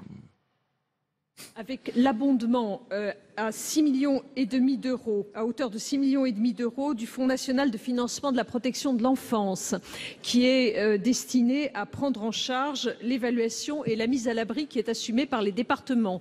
Nous avons également réaffirmé que l'État tiendrait ses engagements qui consistent à rembourser au département 30% du coût qui correspond à la prise en charge par l'aide sociale à l'enfance des MNA supplémentaires. Ceci pour l'année passée. Mais nous savons, et vous l'avez rappelé à juste titre, qu'il y a de grandes difficultés, notamment concernant la phase d'évaluation et de mise à l'abri de ces jeunes. Qu'est-ce que vous dites à la garde des Sceaux aujourd'hui quand vous l'entendez, François Durovray? Ça ne suffit pas, l'État ne va pas assez loin dans sa prise en charge? C'est bien évidemment très insuffisant sur l'aspect financier. Pour tous les départements, c'est 1,2 milliard d'euros de prise en charge supplémentaire, à un moment où nous avons les autres dépenses sociales qui augmentent très fortement, à un moment où nous devons compresser l'ensemble de nos dépenses et que l'État nous demande de compresser nos dépenses. Donc il y a une forme de schizophrénie de la part de l'État à nous dire les départements doivent prendre en charge financièrement et de l'autre côté nous contraindre dans des proportions auxquelles nous ne pouvons pas faire face. Mais au-delà de ça, et je trouve que c'est là que le débat entre nous est aussi intéressant, parce que les départements vraiment ont dans leur mission la protection de l'enfance. Et c'est la noblesse de notre institution que de s'occuper de la protection de l'enfance. Mais là, nous devons faire face, et quantitativement, parce qu'il y a eu, et vous avez rappelé les chiffres, un nombre très important de jeunes mineurs étrangers qui arrivent sur le sol. Et qualitativement, parce que nous devons faire le constat aussi collectivement que les jeunes qui arrivent sur le territoire n'ont pas les mêmes problématiques que les autres mineurs que nous avons. Et même si ça relève de la protection de l'enfance et des départements, nous devons ensemble, avec l'État, trouver des dispositifs et les réponses les plus adaptées. Parce que lorsque je vois, moi dans mon département, à ce qu'on appelait la pouponnière, l'Institut départemental de l'enfance et de la famille, à la fois 40 jeunes qui dorment sur des matelas, mais aussi des jeunes qui sont désœuvrés dans la journée parce qu'on n'est pas capable de leur proposer un avenir sur le territoire national, c'est là où il y a une vraie difficulté. Soit on considère qu'ils n'ont rien à faire en France, et dans ce cas-là, il faut que les procédures soient renforcées aux frontières, soit on les accueille sur le territoire, et dans ce cas-là, on doit leur offrir un avenir. Et aujourd'hui, nous ne faisons ni l'un ni l'autre. Peut-être Catherine Delaney-Daoud, justement. On voit bien cette complexité de prise en charge entre les différents services à la fois départementaux et l'État. Je voudrais quand même revenir sur deux choses. D'une part, sur l'aspect chiffre. Nous entendons tous souvent ce chiffre de 25 000 dont on ne sait pas très bien d'où il vient. Ce qu'on sait, c'est que sur le site du ministère de la Justice, il est indiqué que 14 908 jeunes ont été pris en charge. C'est écrit sur le site du ministère de la Justice. Nouvellement pris en charge en 2017. En 2017, ils s'ajoutent aux autres. Qui s'ajoutent, mais quand on parle de 25 000, souvent, malheureusement, il y a des confusions. Beaucoup de gens pensent que 25 000 sont arrivés tout neufs en 2017. Or, il y a déjà 10 000 de moins que ce qui est annoncé, puisqu'en réalité, c'est 14 908. Ça, c'est très important, parce qu'on a toujours cette espèce de fantasme de grands chiffres qu'on ne pourrait pas accueillir. On est quand même dans un pays de 66 millions d'habitants.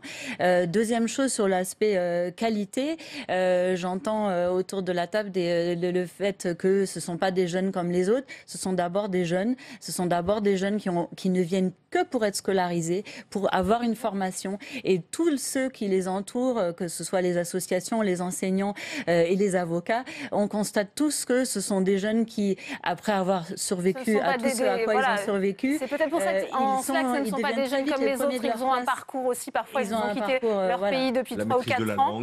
Est-ce qu'on est armé justement pour les accueillir? Pour grande majorité des jeunes en France qui sont issus de nos anciennes colonies, qui viennent de l'Afrique subsaharienne et qui, même si c'est leur deuxième langue, parlent très bien et se débrouillent au bout de quelques mois de façon extrêmement excellente en français. Ils viennent de Mali, grande majorité, deuxième Guinée, Côte d'Ivoire.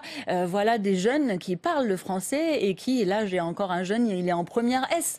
On n'est pas, et même ceux qui font pas des parcours généraux font des formations où ils sont extrêmement dynamiques en chaudronnerie, en menuiserie, en charpente. Voilà, beaucoup de formations où les enseignants eux-mêmes disent qu'ils deviennent des moteurs de leur classe. Donc je pense qu'il faut parler, il faut voir ces jeunes en face de nous. De quoi parle-t-on? De jeunes qui ont échappé, qui ont survécu à des choses extrêmement dures et qui sont prêts à tout pour réussir. Et quand on leur en donne les moyens, ils y arrivent. Et ce serait très regrettable de les traiter autrement que comme les enfants qu'ils sont. Il y a aussi une dimension de souffrance psychologique de ces jeunes quand ils arrivent. Est-ce que tous peuvent suivre une formation scolaire?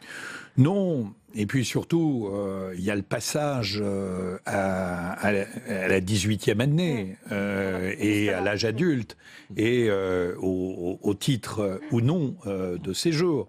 Et de ce point de vue, il faut manifestement modifier la loi qui est très complexe et qui ne permet pas une continuité de séjour. Mais je crois surtout que cette question des mineurs isolés étrangers va continuer à se poser à notre pays et qu'il faut l'aborder dans une double dimension. D'abord, l'intérêt supérieur de l'enfant, qui est parfois de retrouver aussi sa famille, parfois, et puis dans la relation aussi avec les pays d'origine, parce que c'est toujours un drame de voir ces pays d'origine fuir leur propre jeunesse. Donc on peut aussi imaginer d'autres parcours en termes de formation, on peut imaginer, quand c'est possible, des retours. En tout cas, je crois qu'il faut le prendre dans la dynamique et ce problème, il est devant nous. Et je crois également qu'il faut éviter évidemment toutes les polémiques autour de ce sujet. C'est un sujet extraordinairement passionnel et on a vite fait de désigner des boucs émissaires, un tel ou un tel. C'est pas le propos sur ce plateau. Jean-René Le Cerf, c'est vrai que Pierre-Henri évoquait le passage à la 18e année. C'est un moment particulièrement sensible. Qu'est-ce qu'il se passe justement pour ces mineurs qui ont été pris en charge ? Tout dépend effectivement des situations. Les départements ne claquent pas la porte le jour de la 18e année, puisqu'il y a les aides jeunes majeurs qui se mettent en place. Dans mon département, je le constate. Je rejoins ce qui a été dit par M. Henry très, très largement. Simplement, nous sommes sur un phénomène effectivement d'accentuation extrêmement important du nombre des mineurs. Il y a un rapport qui vient d'être rendu par des fonctionnaires d'État et par l'ADF, par l'Inspection générale des affaires sociales, de l'administration, qui prévoit 3 hypothèses d'arrivée en 2018. Une hypothèse à 40 000, une hypothèse à 50 000, une hypothèse à 60 000. On constate généralement que c'est la moitié qui sont reconnus comme étant mineurs. Ça veut dire qu'il faut donc s'attendre à avoir entre 20 et 30 000 mineurs supplémentaires à gérer. Donc il faut effectivement qu'on en prenne les moyens et les mesures. Et lorsque vous avez effectivement 1000 ou 1500 mineurs non accompagnés qui arrivent dans un département qui fait 150 000 habitants, que voulez-vous qu'ils fassent? Donc aujourd'hui, la situation et la manière de l'appréhender n'est pas du tout à la mesure du problème. François Durovray, comment on peut justement essayer de sortir par le haut de ces difficultés de prise en charge de ces mineurs? Sans doute de prendre, comme ça a été indiqué, le sujet de façon globale. C'est vrai que les départements sont en première ligne, mais ne peuvent pas être seuls. Et la question de la majorité est un vrai sujet. Je discutais avec un haut fonctionnaire de l'État qui me disait « mais ces mineurs non accompagnés, à 18 ans, ils ont vocation à retourner dans leur pays ».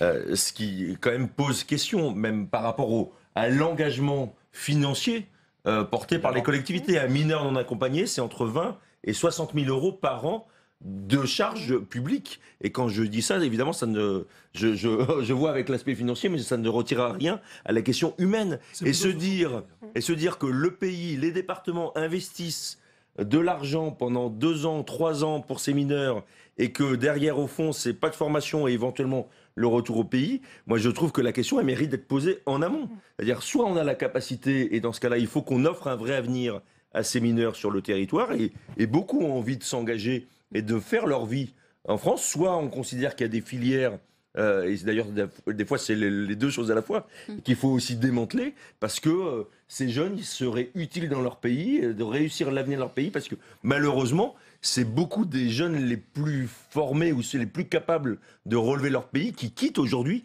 les forces vives de ces pays d'Afrique, pour l'essentiel, qui sont en train de venir en Europe. Il n'y a pas que le continent africain qui, au passage, arrive bien sûr. Sur le territoire national. Qu'est-ce qui se passe justement pour ces mineurs lorsqu'ils atteignent la majorité? Ils ont vocation à être renvoyés chez eux. Est-ce qu'ils peuvent justement prétendre à un titre de séjour et rester en France? Ils peuvent prétendre un titre de séjour, mais effectivement, tout dépend non pas de leur date d'arrivée en France, mais de la date à laquelle ils sont pris en charge par l'aide sociale à l'enfance.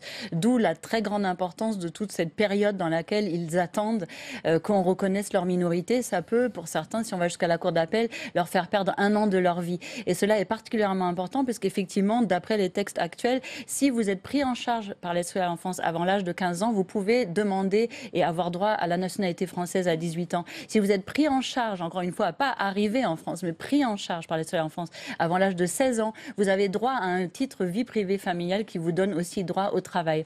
En revanche, et ça c'est la grande majorité d'entre eux, si vous êtes pris en charge par l'aide sociale à l'enfance entre 16 et 18 ans, vous n'avez droit à rien du tout. Vous pouvez demander à la préfecture un titre de séjour étudiant, salarié ou éventuellement vie privée familiale, mais la préfecture a la possibilité discrétionnairement d'accepter ou refuser selon le parcours du jeune en question. Moi, je vois plutôt des jeunes, par exemple un jeune qui voulait absolument faire un bac pro électricité, on a voulu le mettre en coiffure, il a lutté, il a réussi à être en électricité, il est en année complémentaire énergie renouvelable. Lui, son but dans la vie, depuis que je le connais, ça fait 4 ans, il dit qu'il veut installer l'énergie solaire au Mali. Donc c'est des jeunes qui veulent pas forcément faire toute leur vie ici, mais ils veulent avoir une formation, ils veulent travailler, ils travaillent pendant leurs études, ils travaillent énormément et ils participent à la richesse de notre pays aussi et il faut voir évidemment quel est dans leur intérêt supérieur. Est-ce que leur intérêt supérieur c'est de faire une formation ici, de rentrer chez eux après, à quel moment ? Ça, il faudrait leur poser la question. Selon chaque cas, évidemment, la réponse peut être différente. Merci à vous, Catherine Delanoë-Daoud. Merci François Durovray. Merci Jean-René Lecerf d'être venu sur ce plateau. Merci à vous, Pierre-Henri. Comme tous les lundis, c'est l'heure de la rencontre avec un sénateur. Aujourd'hui, nous allons en Vendée, terre d'élection de Didier Mandelli, ancien maire du Poiré-sur-Vie. Cela fait plusieurs années qu'il mise sur l'économie circulaire.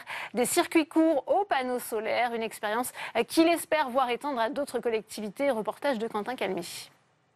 À quelques kilomètres de La Roche-sur-Yon en Vendée, sur la commune du Poiré-sur-Vie, n'appelez pas ce lieu une cuisine collective. Bonjour Stéphane, heureux de vous revoir, ça va bien? Ici, on préfère le terme de restaurant collectif. Est-ce qu'on peut visiter un peu? Bien sûr, ouais. Tu peux après nous expliquer? Oui, pas de souci. On va avoir des kiwis ici. Donc c'est les kiwis bio qui viennent de Saint-Fulgent. Ça, c'est les pommes de terre qui viennent de notre producteur bio. Tous les jours, Stéphane Avenard, le chef en cuisine, prépare environ 1 millier de repas, distribués ensuite dans les écoles et dans l'EHPAD. Avec une particularité, beaucoup de produits sont fabriqués dans un rayon de 40 km. Nous sommes sur de la viande de bœuf qui vient du Poiré-sur-Vie, destinée à être fabriquée mardi pour le repas des élèves de l'EHPAD. On a la chance de travailler avec des producteurs locaux, de se faire plaisir dans notre travail, parce que ce sont des produits de qualité. Là, on est sur de la viande de charolaise, donc c'est vrai qu'au niveau, on le voit au niveau de la consommation, on a très peu de pertes. Ça veut dire que les enfants mangent vraiment ce qu'on leur sert.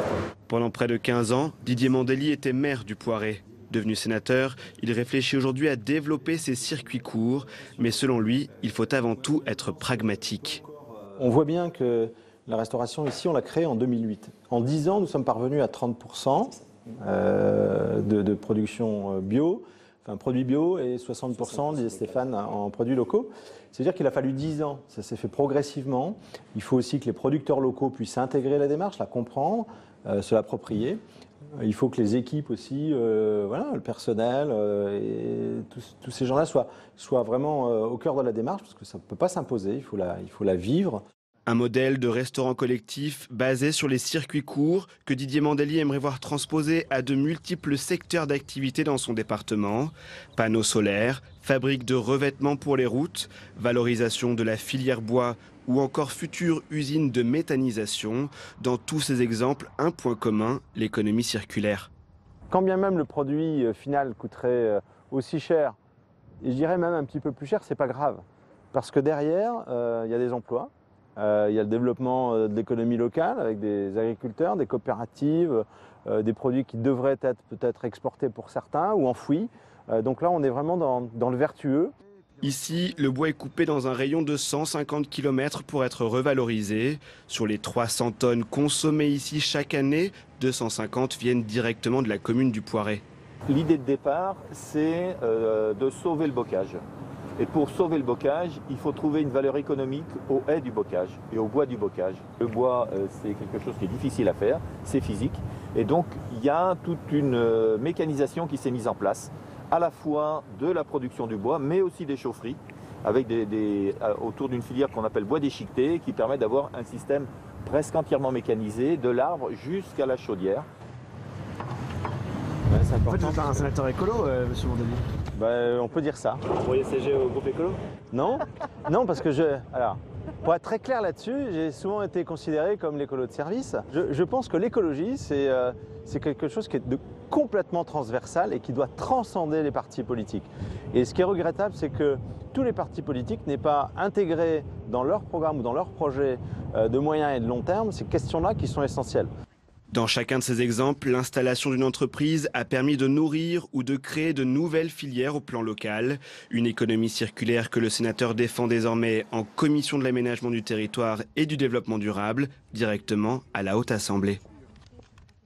Bonjour Didier Mandelli. Bonjour. On vient de voir dans ce reportage de Quentin Calmet, finalement, tous ces circuits d'économie circulaire. Comment ça vous est venu à l'idée d'instaurer ça dans votre ancienne commune ?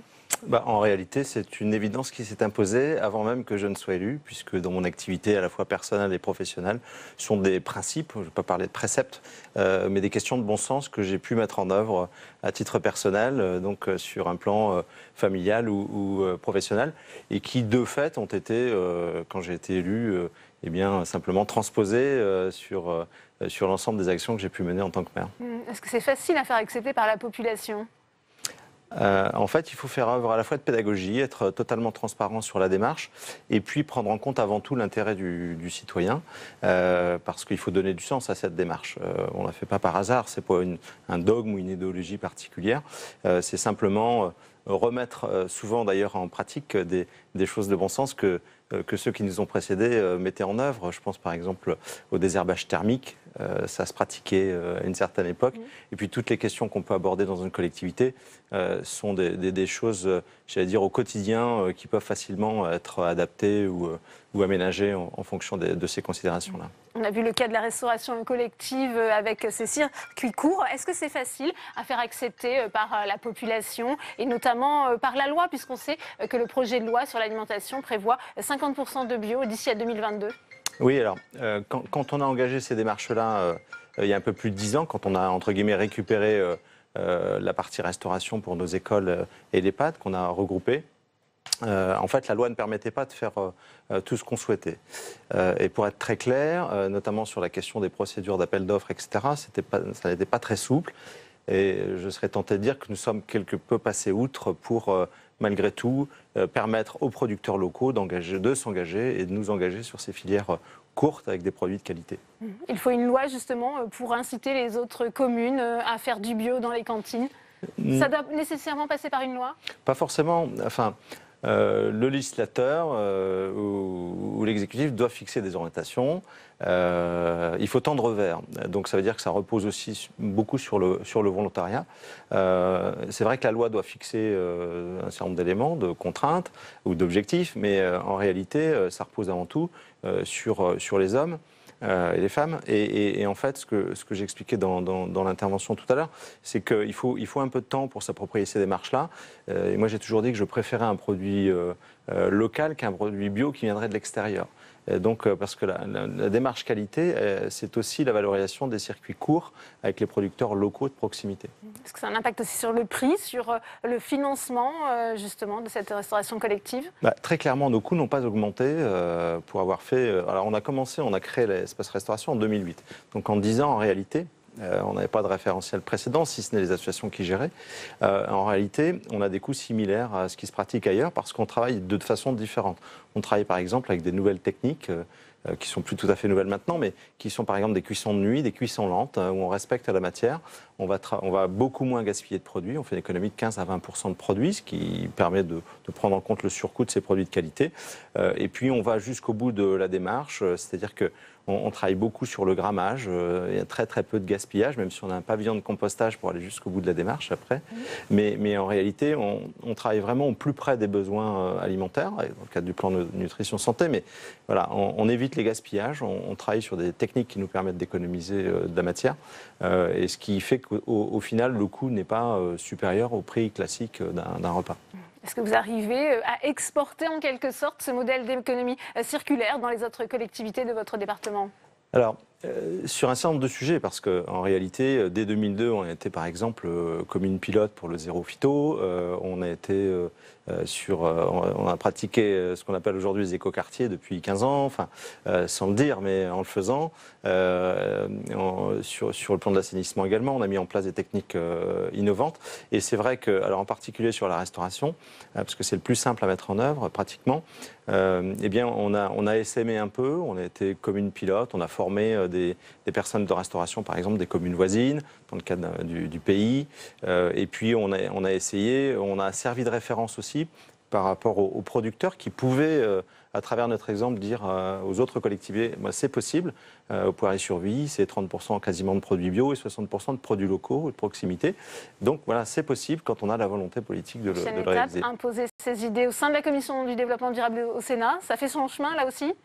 En réalité, moi, je me suis engagé, j'ai souhaité participer à cette commission parce que c'était le prolongement de mon action et que je souhaitais aussi qu'on puisse, à partir d'exemples, parce que c'est ça la richesse du Sénat, à partir de l'exemple de nos territoires, eh bien, démontrer que les choses étaient possibles et que c'est à nous, en tant qu'acteurs locaux, d'apporter cette expérience-là, d'enrichir les discussions au niveau de la Commission et de la Haute Assemblée pour tenter de changer un peu le cours des choses, enfin en tout cas de mettre en place des pratiques un peu plus vertueuses. Eh bien, merci beaucoup à Didier Mandelli d'être venu nous présenter ces initiatives sur le plateau de Public Sénat. C'est la fin de cette édition. Merci à vous de l'avoir suivi. À 18h, l'épreuve de vérité qui reçoit ce soir Guillaume Pelletier, vice-président du parti LR, député de Loir-et-Cher. Bonne soirée et à demain.